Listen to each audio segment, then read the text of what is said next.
Il est une histoire que l'on raconte lorsque le cœur veut comprendre comment l'amour de Dieu peut paraître folie aux yeux du monde et pourtant porter la vérité la plus profonde sur la restauration.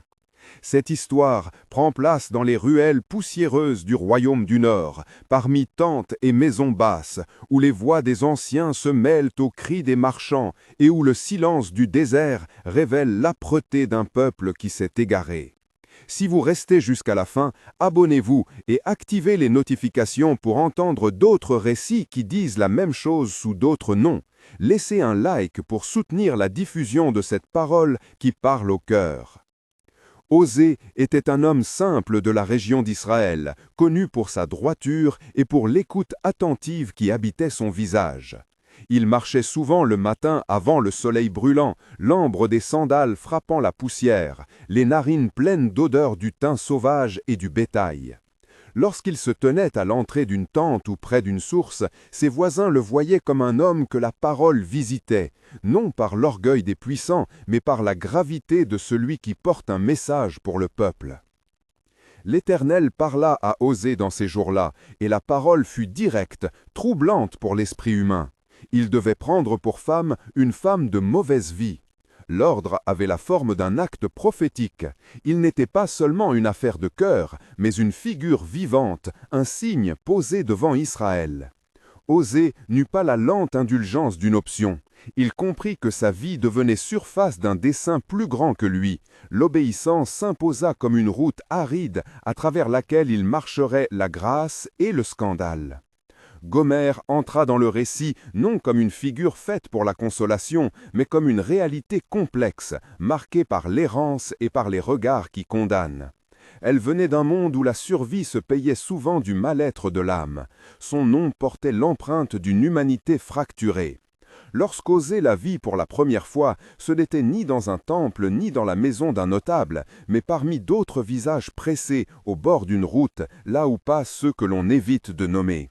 Il y eut un instant silencieux et sans spectateurs où leurs regards se croisèrent comme deux fragments de bois destinés à être assemblés contre le vent. Le mariage d'Osée et de Gomère se fit sans éclat royal. Il fut simple, fait de gestes humbles, de pain partagé à la lueur d'une lampe à huile, de promesses tenues malgré tout. Mais le signe prophétique résidait dans la contradiction. Comment un prophète, instrument de la fidélité divine, devait-il s'unir à une femme que la foule estimait perdue? L'union devint parabole vivante. Derrière la vie d'Osée se lisait l'histoire de l'Éternel et d'Israël. L'amour fidèle et l'inconstance répétaient des motifs que le peuple connaissait trop bien. Les enfants naquirent, et leurs noms furent comme des pierres plantées sur le chemin du peuple, des avertissements et des signes de la parole. Le premier fut appelé Jisraël, nom chargé d'histoires et de sang anciens. Le deuxième fut nommé Lo-Ruhama, nom aimé, et le troisième porta le nom Lo-Ami, nom mon peuple. Chacun de ces noms résonna dans l'assemblée comme une sentence. Israël était averti, sa destinée liée au geste même de la maison d'Osée. Pourtant, la vie ne resta pas comme scellée dans la prophétie. Gomère, d'une façon qui fit saigner l'âme d'Osée, s'éloigna. Il n'y eut pas de grand procès public, mais une disparition qui devint honte visible. La maison, désormais, avait des coins où l'air semblait retenu. La place du lit gardait l'empreinte d'un corps absent, et l'enfant regardait sans savoir pourquoi le visage de sa mère manquait. Osée connut la solitude la plus profonde, non pas celle des nuits sans étoiles, mais celle d'un amour qui se trouve trahi dans sa chair. Il erra, attendant des signes, interrogeant le silence. Les anciens parlaient bas, les voisins jetaient des regards qui mêlaient pitié et reproche. Les jours d'attente furent comme des saisons. Certains matins portaient le souvenir d'une voix, d'une odeur de pain. D'autres soirs, la mémoire d'une plainte. Osée ne fit pas de geste spectaculaire pour laver son honneur aux yeux du monde. Il demeura fidèle à l'obéissance qui lui avait été donnée, mais son cœur était marqué d'une douleur que les mots peinaient à dire. Il savait que ce mariage n'était pas seulement affaire de deux corps. Il était le signe du lien entre l'Éternel et son peuple. Et l'infidélité de Gomère, douloureuse comme elle était, parlait d'une trahison plus vaste, d'une idole qui avait détourné le cœur d'Israël. Le marché d'une ville voisine fut bientôt le théâtre d'une autre saison. On y voyait des tentes basses où s'échangeaient tissus et épices, des marchands qui pesaient l'argent avec une main experte, des acheteurs qui négociaient jusqu'à l'usure. C'était aussi un lieu où l'on vendait des hommes et des femmes réduits à des prix, où les chaînes cliquetaient et où la dignité humaine était mise à l'épreuve du commerce. Osée entra sur la place comme entre en un lieu de jugement, chaque pas résonnant comme un écho de la parole qu'il portait. Il chercha parmi les figures connues et reconnut au milieu d'autres la silhouette de celle qui avait partagé son toit. Gomère ne se tenait pas vêtue de parure. Elle portait l'usure de la route et quelque chose de plus profond, la fatigue d'une âme qui a subi le regard des hommes. Lorsqu'Osée s'approcha, leurs yeux se parlèrent avant qu'aucune parole ne le puisse. Il n'y eut pas de reproche furieux, il y eut une reconnaissance lourde et silencieuse. Les marchands la montrèrent du doigt, les hommes discutaient du prix, et la foule qui tenait l'argent ne comprenait pas que ce visage portait une histoire que les pièces ne pouvaient payer. Osée parla peu. Ses gestes furent mesurés, comme si chaque mouvement devait respecter la gravité du signe qu'il accomplissait.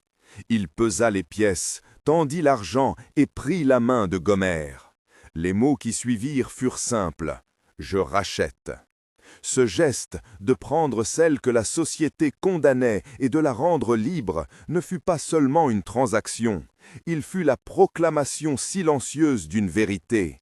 L'amour paie le prix que la faute exige, non pour effacer le passé dans le sens humain, mais pour ouvrir la voie à une restauration qui a le goût de la grâce. La foule murmura. Certains virent en Osée un homme aveugle au scandale, d'autres une figure étrange qui appartenait déjà au divin. Gomère, rachetée, fut conduite hors des rangs qui jugeaient. La maison, qui avait gardé son odeur pendant l'absence, retrouva une présence, mais cette présence n'effaça pas sans rite la honte. Les regards restaient. Les voisins se demandèrent si une telle action avait un sens, si la restauration pouvait tenir face à la mémoire des blessures. Osée ne fit pas de discours pour apaiser la foule. Il sut que la transformation s'accomplirait plus lentement, dans les jours discrets où la parole se ferait vie. Il prit Gomère chez lui, et les jours qui suivirent furent tissés de gestes humbles. Partager le pain, réparer une chaussure, bercer un enfant rendu. Les petites choses devinrent école de remise en confiance. Elles racontaient au cœur détruit une suite de gestes qui disaient « Tu es à nouveau reçu, non pour ignorer ce que tu as été, mais pour raconter comment la grâce peut poser un autre chemin. » Au milieu de ce retour, la question prophétique demeurait claire pour Israël. Si l'homme a pu payer jusqu'à ramener à la maison celle que le monde avait vendue, combien plus l'Éternel ne fera-t-il pas pour son peuple? La parabole se déployait. Jisraël rappellerait l'histoire de semences et de sang. Lo Ruhama parlerait de la pitié retirée et rendue. Lo Ami ferait entendre l'appel renouvelé « Vous êtes mon peuple ». Si le peuple revient, si le cœur se détourne des idoles qui l'ont volé. Et à vous aujourd'hui, qui écoutez ces paroles, il faut poser la même question que la nuée pose au pas du prophète. Qu'est-ce qui vous a éloigné? Quelle forme d'infidélité ont pris vos jours? Des choses que l'on assume comme banales, des habitudes qui éloignent de la source. Le récit d'Osée ne condamne pas pour l'effet de condamner. Il montre le prix que l'amour est prêt à payer. Il ne vous demande pas un surhumain effort sans présence, mais une réponse. Reconnaître, revenir, accepter que la restauration peut être lente et que l'humilité est la voie. Osée observa ses enfants grandir dans cette atmosphère troublée. Il expliqua leur nom non comme une sentence sèche, mais comme un appel à se souvenir et à changer. Jisraël, il dit, est pour rappeler que les semailles humaines portent parfois fruit de colère si l'injustice règne. Lo Ruhama est le cri du cœur qui implore la compassion qui avait été retirée. L'eau amie est l'écho d'une rupture que Dieu seul peut recoudre. Ces mots furent prononcés avec la solennité d'un père prophète, sachant que la véritable annonce n'est pas la crainte, mais l'invitation à la réorientation. Pourtant, la réintégration n'effaça pas d'un trait les conséquences sociales. On ne balait pas l'opprobre d'un coup de main. Gomère dut faire face au silence, au regard en arrière, à des conversations qui cessaient lorsque son nom approchait. Osée, lui, porta la honte avec la même place que sa parole prophétique. Il devint l'homme que ceux qui n'avaient plus d'espérance regardaient parfois en secret, non pour le mépriser, mais pour trouver en lui peut-être la preuve que la miséricorde existe. Les nuits où l'on attendait la parole de l'Éternel, Osée priait d'une parole ténue, pas tant pour comprendre le plan dans son entier, mais pour tenir au jour la force de ses gestes. Il savait qu'il n'avait pas devant lui une simple réparation humaine. Il était l'image d'un Dieu qui, même quand Israël s'égare, choisit d'ouvrir une main pour racheter, au prix que cela implique. Alors que la ville se drapait d'un silence absorbant au crépuscule, Osée marchait parfois au bord du désert. Là, entre la pierre et le vent, il méditait sur le prix et la patience. Ce désert, image de séparation et d'épreuve, apprenait au prophète que la route du retour est souvent longue et semée de tentations. Mais il apprenait aussi que le désert peut devenir lieu d'écoute, où l'âme baisse la garde et se laisse modeler par la voix qui appelle. Le récit d'Osée ne se conclut pas sur la simple récupération d'un être aimé. Il ouvre un visage de Dieu qui est prêt à engager la même folie d'amour pour un peuple qui l'a trahi. C'est là que le prophète devient témoin. Par son obéissance, il dit à Israël que la seule réponse qui ait sens est le retour, non un retour simulé, mais un mouvement vrai du cœur vers la fidélité. Le prix payé sur la place du marché n'annule pas les blessures, mais il révèle que l'amour peut recommencer l'histoire, pas en effaçant le passé, mais en le transfigurant par la grâce. Au milieu de ces images, la question se pose encore, plus directe. Accepterez-vous ce rachat? Accepterez-vous d'être pris par la main d'un Dieu qui n'hésite pas à descendre dans les lieux où l'on vend et achète la dignité? La parole d'Osée nous met devant le choix, rester dans l'amertume et l'isolement ou répondre à l'appel qui ramène. Un matin, alors que l'air sentait la rosée mêlée à la poussière, un murmure se propagea dans la ville. On parlait d'une restauration qui n'était pas seulement privée, mais qui pouvait se lire dans la vie d'un peuple. Les anciens se rassemblaient, les enfants couraient entre les pierres, et Osée, fatigué et serein, comprit que son geste avait ouvert une brèche. Il savait que le travail ne serait pas fini, que le mot « racheter » appelle un chemin de jour. Mais il avait vu, dans la main qu'il tenait désormais à nouveau, une promesse que tout amour sincère continue d'accomplir dans la patience.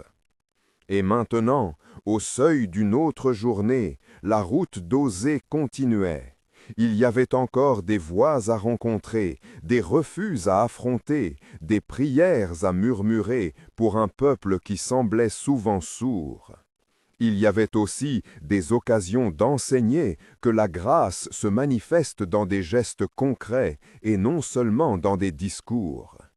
Les pas d'Osée reprirent leur cadence. L'Éternel parlait, et les mots du prophète trouvaient leur place, parfois comme réprimande, souvent comme consolation. Le peuple écoutait, parfois résistait, mais la figure du prophète aimant une femme que personne n'osait aimer continuait à dresser devant eux l'image d'un Dieu qui préfère racheter plutôt que condamner. La route n'était pas achevée. Il restait des questions à poser au cœur d'Israël, des appels à la repentance et au retour. Osée savait que la parole prophétique poursuit son œuvre au fil des jours ordinaires, dans les gestes silencieux que chacun peut poser pour vivre la rédemption offerte. Et il advint que, dans les jours qui suivirent, la voix d'Osée se fit plus pressante dans les rues et sur les places. Il parlait aux foules qui se pressaient autour de lui, et ses paroles n'étaient point paroles faciles pour l'oreille naturelle. Elles pénétraient comme le vent qui dissipe la poussière d'une route. Aux portes de la ville, il appelait Israël à se souvenir des jours où leur père avait marché avec l'Éternel, à se rappeler les alliances scellées par la main du Très-Haut, et à mesurer la folie de courir après des idoles qui n'ont point de souffle. Les anciens l'écoutaient, parfois durement. Certains fronçaient le sourcil et murmuraient qu'un prophète qui avait pris une femme déshonorée ne devait pas parler en juge des autres. D'autres, surpris, gardaient le silence, car la parole de sa vie les dérangeait plus que ses reproches. Osée, cependant, ne cherchait pas l'approbation des sages selon le monde. Il cherchait l'obéissance de ceux qui entendaient le frémissement de la voix d'en haut. Un jour, alors que la foule était rassemblée près de la place du marché, il se tint devant le puits ancien et dit « Écoutez la parole de l'Éternel. Vous avez détourné votre cœur vers ce qui se brise. Vous avez vendu votre âme pour des plaisirs qui fanent. N'est-ce pas ainsi que la vigne est abandonnée? La vigne donne ses fruits parce qu'elle est entretenue. Quand on la laisse, les ronces montent et le fruit se perd. » Et il peignit les images du peuple comme d'une vigne que l'on oublie, parlant de sarments arrachés et de vendanges perdues. Il y eut des murmures. Quelqu'un dans la foule criait « Pourquoi parler ainsi? Nous offrons nos offrandes, nos autels fument. » Osée répondit avec douceur et fermeté « Nul sacrifice ne remplace la fidélité du cœur. Si ta main donne, mais que ton âme demeure attachée à l'argent et aux idoles, ton offrande est comme le vent qui passe. Le Seigneur veut des cœurs retournés, non des mains qui donnent pour s'acheter la conscience. » Parfois, dans la nuit, ils revenaient à la maison où Gomère demeurait, et leur silence se faisait simple, plein d'une patience qui ne demandait pas toujours d'être remplie de mots. Gomère, qui avait connu ignominie et rejet, apprenait à vivre sous le regard d'un homme qui portait la parole et le poids de la grâce. Les enfants couraient autour d'eux et Osée les prenait entre ses bras, comme pour montrer que la promesse de l'amour n'était pas seulement un discours pour les places publiques, mais une chair qui se nourrit au foyer. Les prophètes d'alentour, ceux qui portaient des paroles différentes, venaient parfois le provoquer. L'un d'eux s'approcha plein d'orgueil et dit devant le peuple « Osée, pourquoi ramener au foyer celle qui a fui? N'es-tu pas un homme faible? Où est la fermeté qui doit accompagner une parole de Dieu ?» Osée releva la tête et parla ainsi « La fermeté n'est pas la rancune. Le jugement vrai appelle le retour, et si la miséricorde n'est point annoncée, qui alors accueillera la brebis perdue? Le Seigneur n'a point rejeté Israël pour toujours. Il parle par les gestes de ceux qui acceptent de racheter. » Dans les maisons, les conversations changèrent. Les mères prenaient garde aux paroles qu'elles disaient à leurs fils. Les pères, les yeux moins durs, regardaient la ville avec une inquiétude mêlée d'espérance. Il y eut ceux qui se raillaient en secret. « Voici que l'homme qui a payé la rançon chante la miséricorde. » Mais d'autres, plus humbles, se demandèrent s'il n'y avait point en cette folie d'amour une vérité plus grande que toutes leurs lois. Osée sut que la conversion d'un peuple ne se ferait pas par une seule parole, et il multiplia les signes silencieux. Il marchait parmi les pauvres, consolait l'orphelin, prenait le pain, le partageait. Ce n'était point pour gagner des louanges, mais pour montrer que la grâce se manifeste dans le toucher des vies. Ainsi, quand un lépreux vint se planter à l'écart, il lui parla et lui dit « Lève-toi, le Seigneur voit celui que les hommes rejettent. » La foule vit, et certains commencèrent à comprendre que la parole du prophète n'était pas seulement accusation, mais levée. Les prêtres et les scribes, inquiets de perdre leur autorité, cherchèrent à mettre des bornes. Ils amenèrent des questions de droit, demandèrent des comptes sur ce que signifiait la nouvelle manière d'appeler au repentir. Osée répondit toujours par l'écriture et par la mémoire du peuple. « N'avez-vous pas entendu ce que les prophètes ont dit avant moi? La miséricorde a été le fil qui a tenu la maison d'Israël. Réparez vos voies, et la paix aura encore demeure. Et quand la parole descendait ainsi, certains se mirent à se repentir en secret, tandis que d'autres formèrent des clans qui murmuraient contre lui. Il arriva qu'une assemblée fut tenue sous le figuier commun, où les anciens vinrent pour écouter et pour parler. Osée se présenta, et sa voix fut ferme. Si vous cherchez la sécurité dans la loi sans humilité, vous vous tiendrez comme un arbre qui refuse l'eau. Mais si vous revenez vers le Seigneur, vos maisons retrouveront la candeur, et les voies seront rendues à la louange. Alors un vieil homme se leva et dit : « Nous avons perdu notre chemin. Nous avions cru pouvoir compter sur nos coutumes, mais nos coutumes ont cédé la place au désir. Que devons-nous faire ? » Osée répondit : « Faites ce qu'Abraham fit autrefois, marchez, marchez vers la repentance, que vos lèvres confessent, que vos mains aidant votre prochain prouvent que votre cœur change. » Pendant ce temps, la rumeur d'une possible colère divine circulait aussi. Des prophéties anciennes furent rappelées, des images de tourmente, de ciel fermé, de terre qui refuse son froment. Osée ne nia point le danger, il parla ouvertement de justice, car la miséricorde n'annule pas la conséquence des actes. La houlette et la charrue, disait-il, peuvent corriger la terre, mais la semence que vous jetez aujourd'hui porte le fruit de demain. Ainsi il exhorta à réparer ce qui avait été brisé, restituer, rendre aux pauvres, veiller à la fidélité dans les alliances. Et pourtant, au centre de ses paroles, il laissait toujours l'odeur d'une promesse. Car l'Éternel tournera son visage vers ceux qui l'appellent, il ne détruira point l'œuvre de ses mains. Quand le peuple s'humiliera, il y aura rétablissement. Des sources jailliront dans le désert, et la terre desséchée chantera. Ces images, prononcées avec assurance, ramenaient des cœurs tout autant qu'elles effrayaient des consciences. Les enfants les retenaient et, dans les jeux, ils mimaient parfois la scène du retour, tenant la main comme si l'on ramenait quelqu'un à la maison. Les jours passèrent, et un vent nouveau sembla souffler sur la cité. Non que tous fussent convertis, loin s'en fallait, mais des maisons qui jadis demeuraient closes ouvrirent leurs portes. Des voisins se parlèrent à nouveau, des autels silencieux furent dessillés pour que la prière monte sans détour. Osée, pour sa part, poursuivait son chemin. Il allait vers les collines, il montait sur la vieille butte où l'on voit toute la vallée.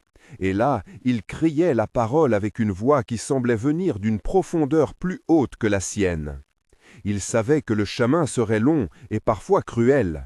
Il savait que la fidélité demande constance. Mais il n'avait aucun regret d'avoir payé ce prix, car sa vie seulement parlait de ce que la bouche ne saurait dire entièrement. Qu'un Dieu choisit de rester proche, même lorsque l'homme se détourne. Et tandis que le soir étendait son voile, et que les lampes s'allumaient derrière les fenêtres, Osée rentrait, la tête pleine d'images, et il murmurait une prière courte. « Seigneur, que ta patience porte fruit. » Alors la ville, dans son silence, gardait l'écho de cette supplication et attendait le lendemain, où encore la parole devrait se lever et être mise à l'épreuve.